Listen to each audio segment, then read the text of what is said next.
El 2 de noviembre de 1942, en su vehículo de comando en algún lugar del desierto egipcio, el mariscal de campo Erwin Rommel leyó el mensaje de Hitler 3 veces, con las manos firmes, pero la mandíbula tensa. El octavo ejército británico había atravesado sus líneas en El Alamein. Su Afrika Korps estaba en plena retirada. Los tanques de combustible estaban casi vacíos. Las municiones escaseaban críticamente, y el mensaje de Hitler le ordenaba resistir, no ceder ni un metro de terreno, lograr la victoria o la muerte. Rommel permaneció en silencio durante un largo momento. A su alrededor, los oficiales del Estado Mayor esperaban. Afuera continuaban los sonidos de la retirada.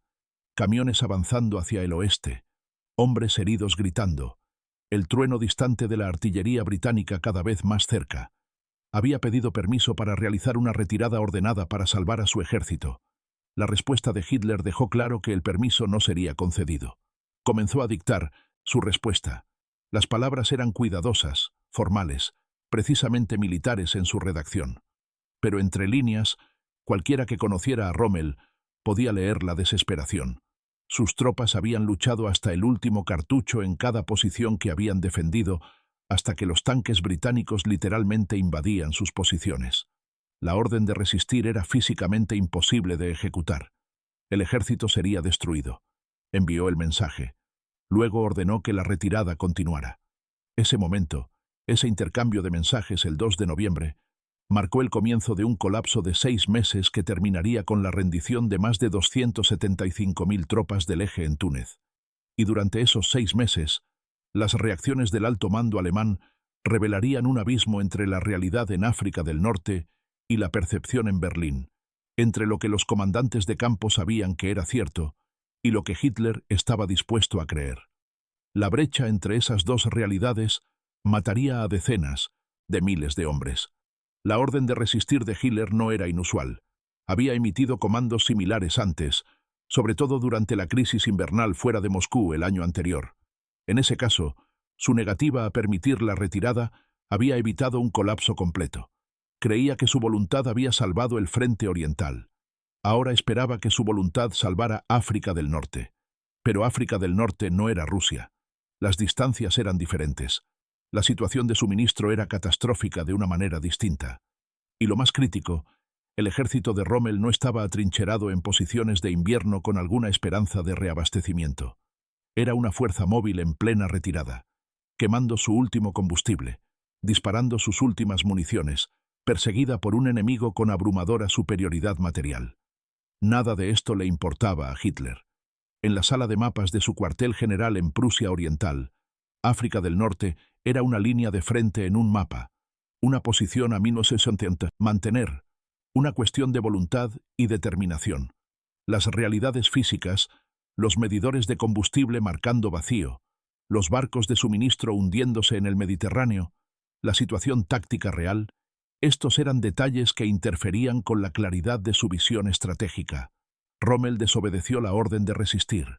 No tenía otra opción.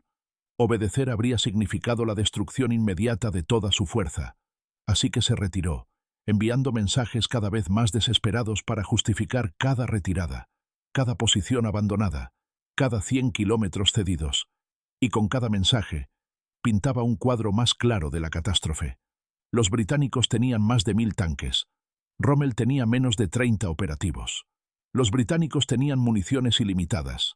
La artillería de Rommel estaba racionando proyectiles. Los británicos tenían combustible para maniobrar libremente. Los vehículos de Rommel estaban siendo abandonados cuando se quedaban sin combustible.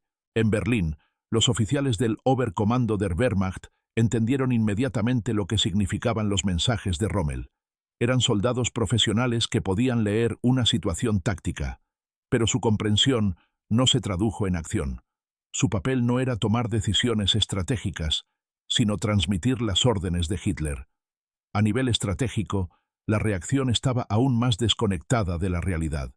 Para Hitler, África del Norte era un teatro secundario, mientras Alemania luchaba en Stalingrado y el Cáucaso. Esta interpretación se vio reforzada por la otra voz que Hitler estaba escuchando del teatro mediterráneo, el mariscal de campo Albert Kesselring. Kesselring era comandante en jefe sur, responsable de todas las fuerzas alemanas en el Mediterráneo. Era optimista por naturaleza, un exoficial de la Luftwaffe que creía que la determinación y la acción agresiva podían superar las desventajas materiales. Y críticamente, Kesselring no estaba en el terreno, en el desierto viendo cómo sus tanques se quedaban sin combustible. Estaba en Roma mirando mapas. Las evaluaciones de Kesselring contradecían constantemente las de Rommel. Donde Rommel reportaba escasez catastrófica de combustible, Kesselring sugería que una mejor gestión logística podría mejorar la situación. Hitler prefería las evaluaciones de Kesselring.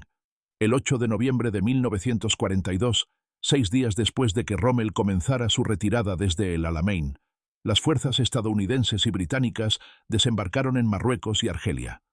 La Operación Torch trajo más de 100.000 tropas aliadas a África del Norte. Toda la situación estratégica se transformó de la noche a la mañana.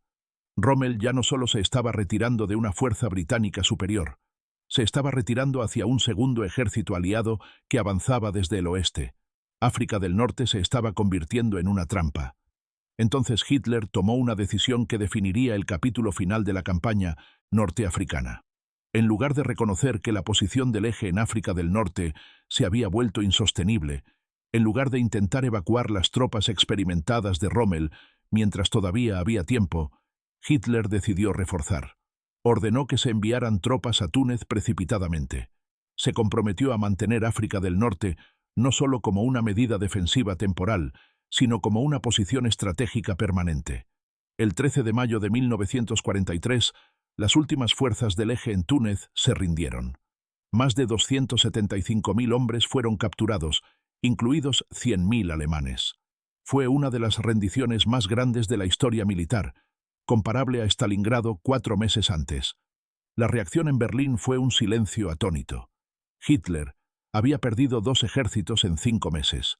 Más de 500.000 de hombres muertos o capturados, divisiones enteras borradas.